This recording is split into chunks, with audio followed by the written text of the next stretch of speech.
It's really great to be here. I think this is such a fun and exciting time to be alive. I started talking about the connected, intelligent world back in the mid-90s, and back then, I think people thought I was just reading too much science fiction and a little bit of a nutcase.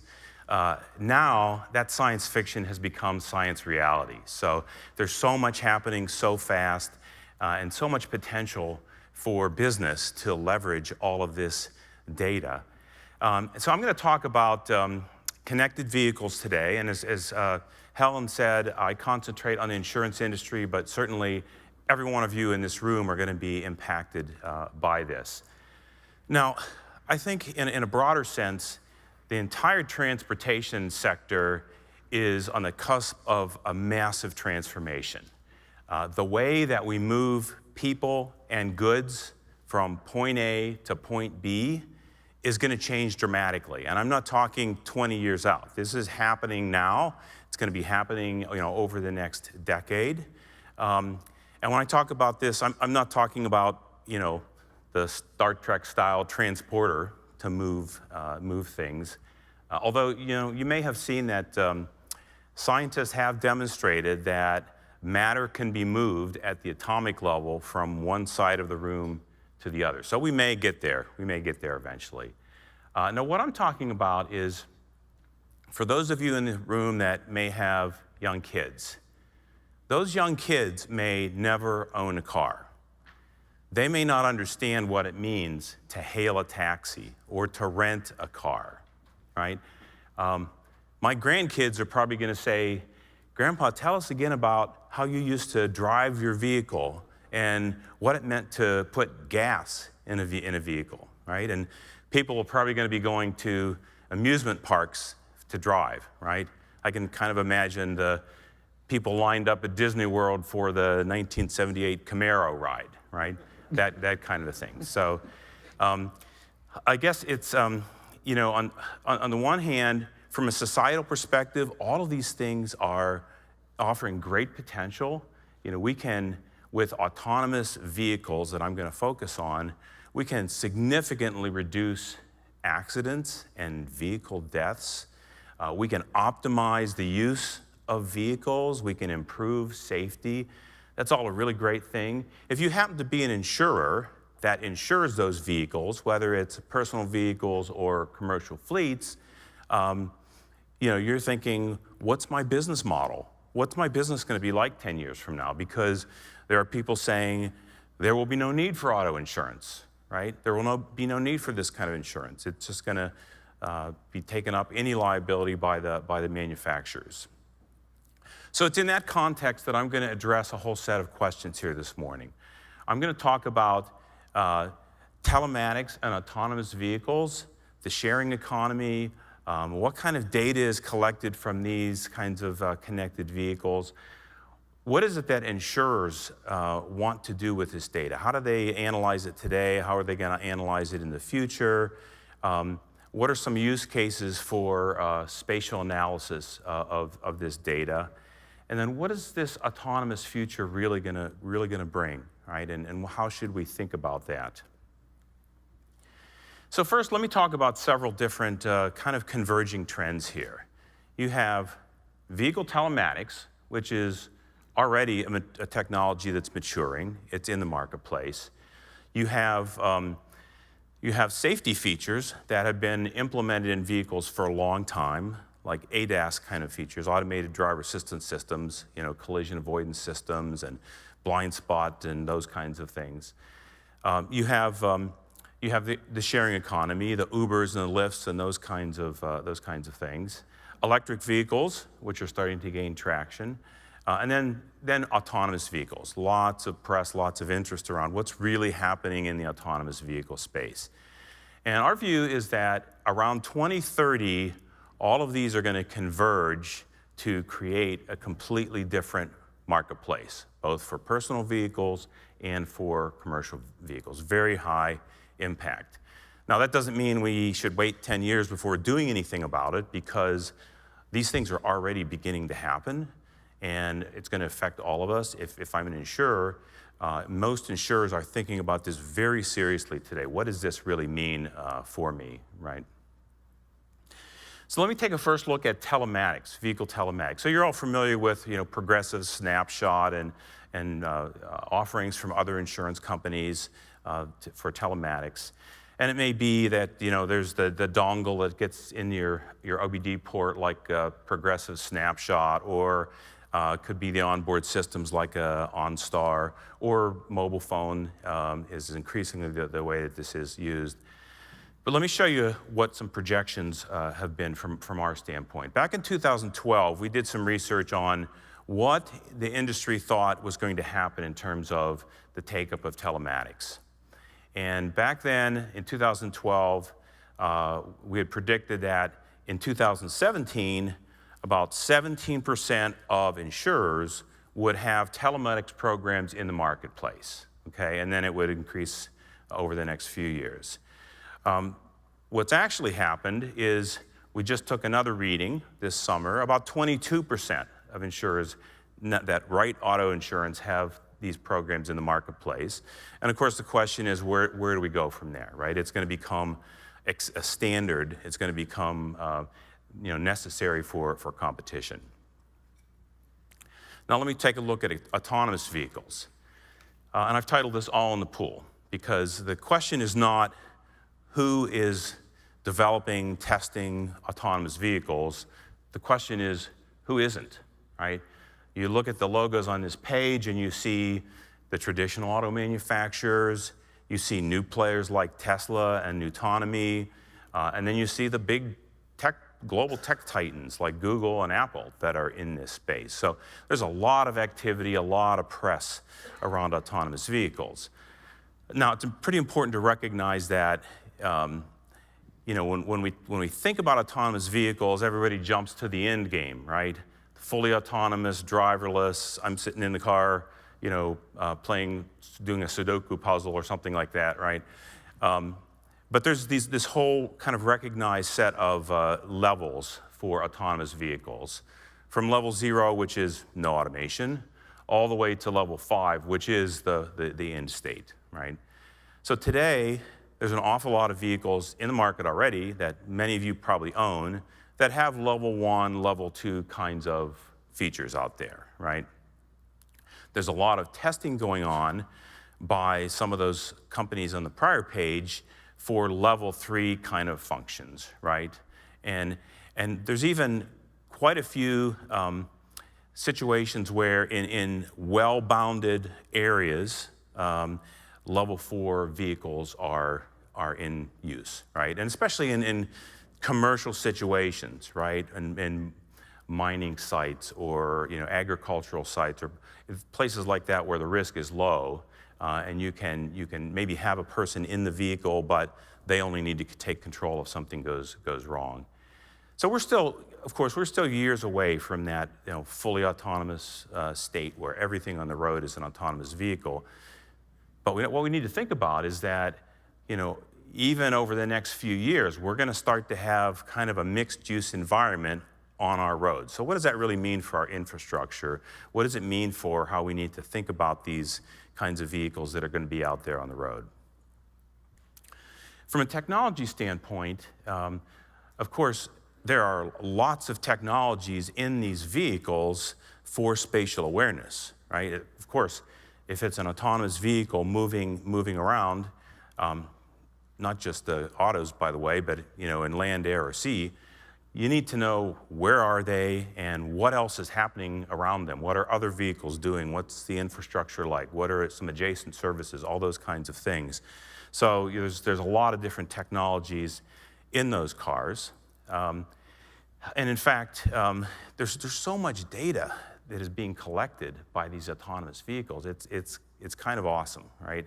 A fully autonomous vehicle will collect 4 terabytes of data a day, okay? Now, if I'm an insurer and I insure, let's say, 20,000 vehicles, that means I would be collecting the same amount of data in a year that Google collects, right? Now, 20,000 vehicles is not very much, right? If you're State Farm, the largest auto insurer, that represents about 6 hours worth of new insurance policies, right? So you start to think about, how are we going to manage all of this data and analyze it and understand it and act, as Helen said. So as I mentioned, insurers are acutely aware of these developments, and recent research shows that about 45% of insurers that write auto insurance or commercial fleet insurance are already developing strategies. How are we going to deal with this, right? Of course, my question is, what are the other 55% doing, right? This is obviously coming. You might take the case that I can wait a couple of years because it's not happening today, but it's going to have a huge impact on the whole industry. Now, let me just talk a little bit about the kinds of data that's being collected in connected vehicles. So first of all, I mentioned there's different data collection sources. There's fundamentally 3 types of data that's being collected from a connected vehicle. There's information about the driver, right? Who is the driver? Have they disengaged their device, if that's possible, that's collecting this data? Do they have their seatbelt on? And probably the most important thing today is distracted driving information, right? Because for many years, the accident rates were going down, safety was improving. The last couple of years, that has been ticking back up. The biggest problem that the insurance industry faces right now is distracted driving. That's what is causing that to go back up. So, you can start to see how there's a great impetus for trying to get towards more fully autonomous vehicles faster to address some of those problems, because that's not going to go away. It's a hard problem to address. The second set of data that's being collected is about the vehicle, right? The vehicle usage. Is it idle? What are its mechanics like? Has there been an attempted theft against that vehicle? How does the vehicle perform? Has the airbag been deployed? All these kinds of questions about the physical vehicle itself. And then the third area is about the activity of that driver plus vehicle, right? Where are they going? What's the behavior of that driver? What time of day, right? What routes are they taking? Do they have cargo in this vehicle? Those kinds of questions. Now, the reason that insurers are looking at all this data, the kinds of questions that they're trying to answer, obviously, they're trying to assess either what's the potential risk of an accident for this vehicle, and if there's been an accident, why did it happen? When did it happen? Can we determine, who was at fault, and those kinds of questions. So they're trying to figure out how safe is it? Is the person a safe driver? How is the vehicle used? What were the facts of the accident? Now today, a lot of the information I would say most of the information is collected and used in a more static manner. So even when you go to apply for insurance, right, they'll ask you, how many miles do you drive your car? And you say, I drive mine just 10,000 miles a year, right? And where is this car? And you'll say, well, it's in my 3-car garage in the suburbs, and I drive it around the suburbs, when in fact it's actually down on campus with my young daughter, right, on the street in an unsafe location. Not that I'm giving you a personal example or anything, right? In fact, if USAA is in the room, I really did give you the correct information for my vehicles, right? So that's all quite interesting, right? It's all static, it's all structured kind of data that is being used today. Increasingly, though, with telematics and as we move more and more into autonomous vehicles and further connection of these vehicles, it's all about real-time data. It's all about being able to influence behavior, understand behaviors. So suddenly, all this data around weather, around the construction sites, where accidents have occurred, best routes, how alert is the driver? Because actually there's solutions out there now that can test the alertness of a driver, right? Especially useful in trucking situations. Where's EMS? Are they close by, right? So what all this amounts to is that, in the past for insurers, it's kind of interesting to have some, geospatial awareness, but the data is mostly static, and there's different sets of algorithms that calculate the risk, and they're coming post-accident to analyze what really happened. Today, in a real-time connected world, and increasingly so, spatial data and insights is what's going to provide the context for all kinds of services that the insurers need to provide to their customers. And it's going to be really required to answer all those questions. So, again, all these kinds of information, right? When you say weather, well, we're going to need to know kind of the past, what has been the weather history, because we might need to know what was the precise history at the time of that accident, what was happening in that location. We need to know what's happening today, because currently real time, because we're going to reroute folks, and the forecasted weather as well, because of the same kinds of things. So imagine a situation where an accident has occurred. Right? The kinds of things most insurers are thinking about is, how do I be more proactive, right?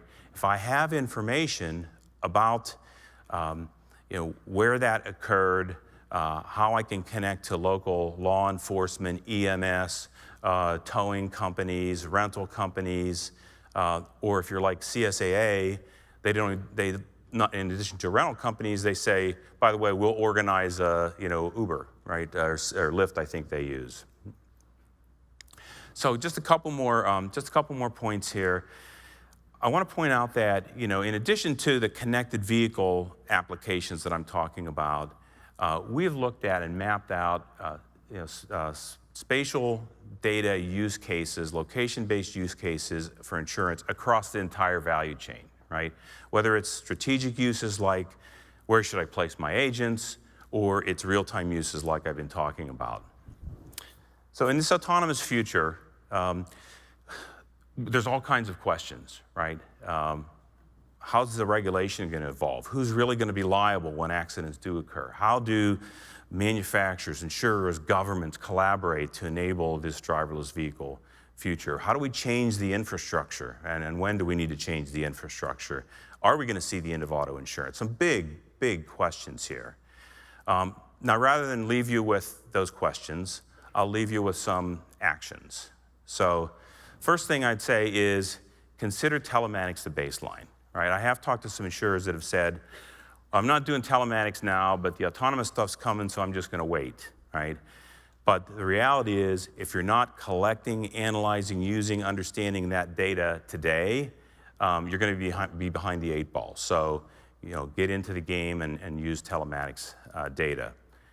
Actively participate in new ecosystems, right?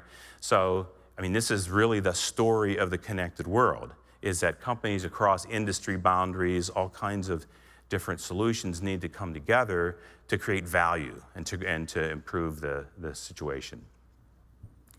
Develop some long-term market scenarios, right?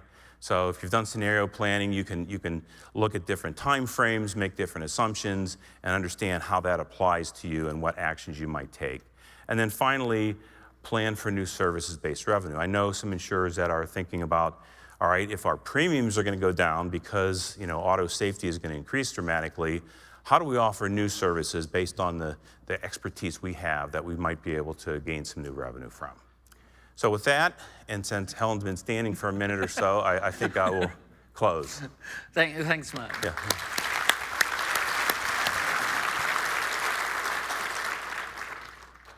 So I think you reinforced the point about acting now.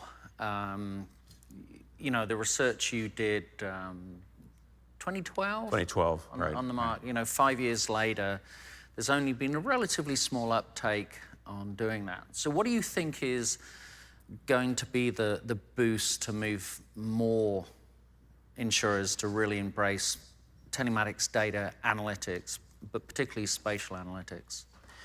Yeah, so I think that we're going to be nearing a tipping point, right? We're not too far away from the point where those insurers that really now understand and leverage telematics data are going to be able to select customers, price the way that they want to, and they're going to suddenly be, or not suddenly, but become winners, right? And we're already starting to see this happen. And so when we reach that tipping point, which is probably not more than a couple of years away, I think we're going to see a big upswing with everybody realizing if we're going to write auto insurance, we got to be in this space. Yeah, you've got to be in the mapping space and the spatial analytics space. Perfect. Well, thank Right, you. Thank you.